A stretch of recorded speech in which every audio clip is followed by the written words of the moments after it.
Alright folks, welcome back to the channel. It's great to see you again. And to be honest, it feels pretty good to be back in front of the camera. After taking a wee day off yesterday, needed a bit of a recharge. You know how it is after a full-in week absolutely flooded with transfer rumors, speculation, and everything else. That comes with the madness of the summer window. And if last week was anything to go by, this week's going to be just as hectic, if not more so. Now, before I dive into all the Celtic updates and latest transfer gossip, just a quick heads up.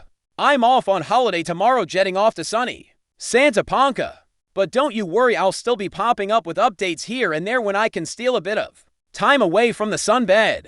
If the uploads get a wee bit less frequent over the next few days, just know it's because I'm being absolutely melted in the Spanish sun, just as the football gods intended. Right, let's get into it. We've got a lot to unpack, especially considering what's developed over the last 24 hours. Let's kick things off with the story that's dominated the chat in recent days, Benjamin Nygren. If you've been keeping up with the videos lately, you'll know that Celtic's interest in Nygren has been building steadily over the past week. After making an official approach to the player's representatives, it became clear that the club had real intent to bring him in during this summer transfer window. Up until the last update, the situation was that Celtic hadn't yet entered discussions with FC Nygren regarding a transfer fee. That was the last sticking point, the last big hurdle to overcome, but that's now changed. Last night, fresh reports dropped giving us the latest on this saga. And it's good news for Celtic fans. The negotiations between Celtic and Nygren over a fee for Nygren have officially begun. According to the sources close to the deal, things are progressing positively, and a deal could be wrapped up very soon. The word is that Celtic's initial conversations with Nygren have been productive. There's a general sense that both clubs want to get this done, and there's not expected to be any major stumbling blocks in agreeing on a fee.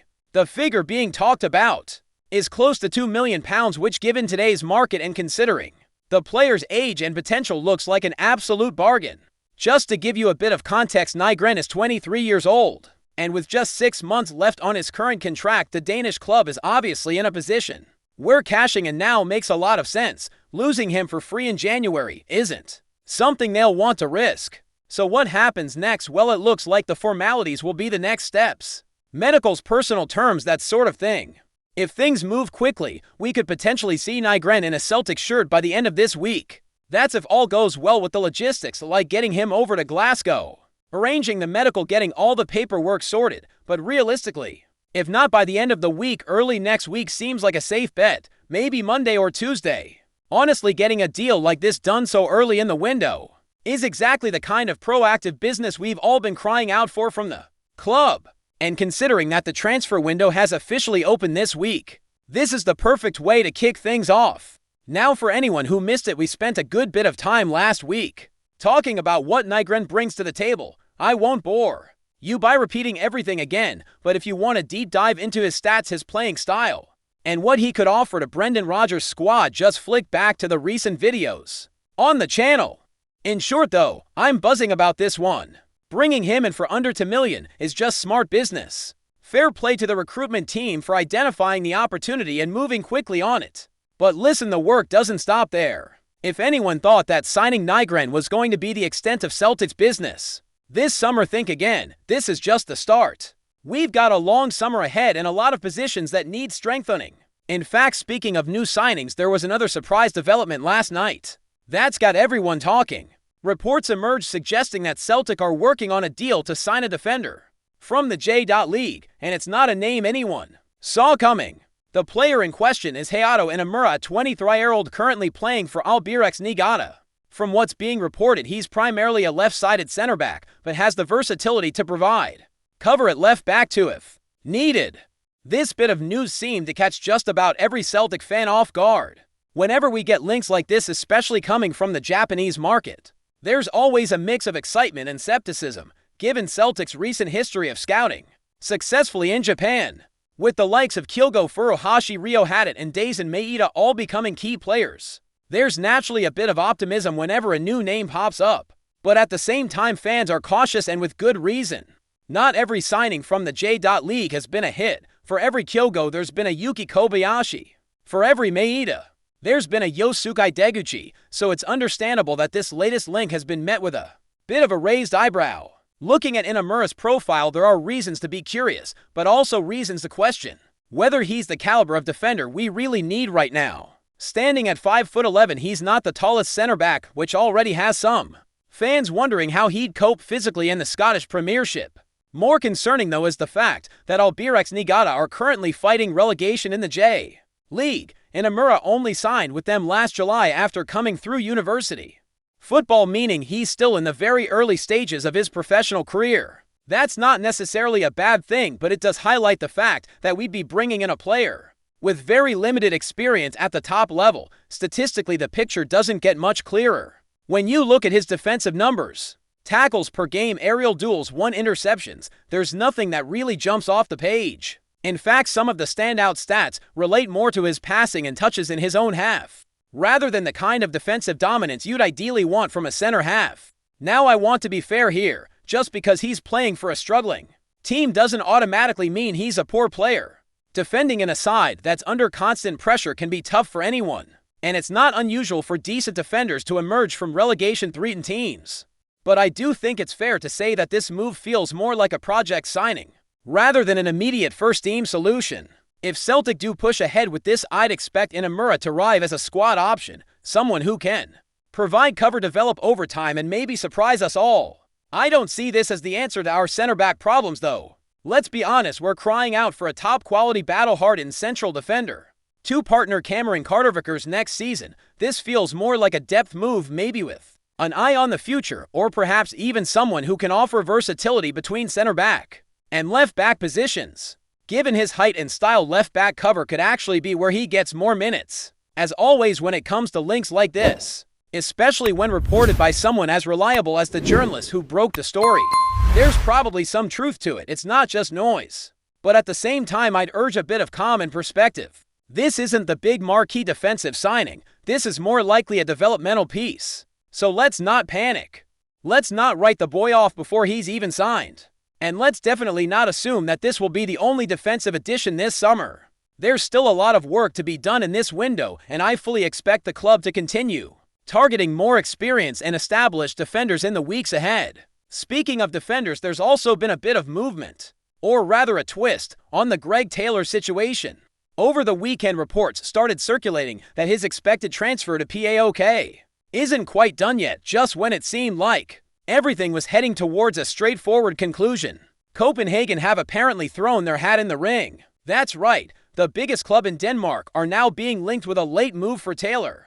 The story is that Copenhagen are eyeing him as a potential signing to strengthen their squad ahead of their European campaign. For Taylor, this throws up an interesting decision. Does he stick with the PAOK move that's been brewing for the past week, or does he consider a fresh opportunity in Denmark? With the lure of Champions League football on offer last week, it felt like Taylor to PAOK was all but done and dusted. But with this new interest, the situation has become a bit more complicated. From Celtic's perspective, though, it probably doesn't make much difference where he ends up. The reality is that he's on his way out this summer. It's just a matter of where he'll land. Taylor's been linked with moves since as far back as January, with Dinamo Zagreb also previously interested. And now with Copenhagen involved, it just adds another twist to his transfer saga. Ultimately, he'll have to decide what's best for him and his career, whether that's Greece, Denmark, or potentially another option that hasn't emerged yet. And lastly, before I wrap this part up, let's touch quickly on the latest regarding Nicholas Kuhn. Big news broke last night suggesting that European heavyweights are circling with RB Leipzig, being the standout name linked with a summer swoop. Apparently, Leipzig are lining up a bid in the region of £15 million for Kuhn, which has understandably raised a few eyebrows amongst the Celtic support. After the season he's just had, with standout performances especially in the Champions League, it's no surprise to see Bundesliga clubs taking an interest. But here's where I get a bit frustrated. There's been some chat online from sections of the support suggesting Kuhn's attitude isn't right, or that he doesn't care, or that we should just cash in and move on. Absolute nonsense in my opinion. We're talking about a player who's contributed over 30 goal involvements across all competitions last season. He's been one of our most creative outlets, and in Europe probably our most consistent performer. Losing him now and for anything less than £20 million would be a massive blow. Reports suggest Leipzig are particularly keen because they need attacking reinforcements after finishing 7th in the Bundesliga. and missing out on European qualification. Kuhn, with his previous links to Leipzig and proven Champions League performances, ticks a lot of boxes for them. From a player perspective, it's obvious why this would be attractive. Kuhn has been vocal about his desire to break into the German national team. Moving back to the Bundesliga, especially with a club like Leipzig, could fast-track that ambition, especially with the World Cup on the horizon next year. Now, that's not me saying he's definitely off, but let's be real, if a solid offer comes in and the player expresses a desire to move, Celtic will have a big decision to make. The key thing here is that the club needs to hold firm on valuation. Anything below 20 million just isn't worth considering. There's still a long way to go in this story, and it might not develop immediately. But with the window open and clubs making moves, this is definitely one to keep an eye on over the coming weeks. Before we proceed, subscribe to our channel and enable notifications to receive all exclusive news about Celtic FC. Don't miss any details about your favorite team. It's extremely important for Celtic FC fans. Whispers have been growing loud around Celtic Park, and now the football world is abuzz with what seems to be the latest bombshell on the transfer front. Could BALIKWISHA really be the next star to don the famous green and white hoops of Celtic? While nothing has been officially announced by the club, several close sources are hinting that the deal is already done. According to reports circulating across various European outlets, the Congolese-Belgian talent has allegedly signed with the Scottish Giants, and some claim he's even been spotted holding up his new jersey. If true, this would mark a sensational move for the Glasgow club as they look to reinforce their attacking options with flair and dynamism. Known for his quick feet, dazzling dribbles, and sharp eye for goal, BALIKWISHA could bring a new level of excitement to Parkhead.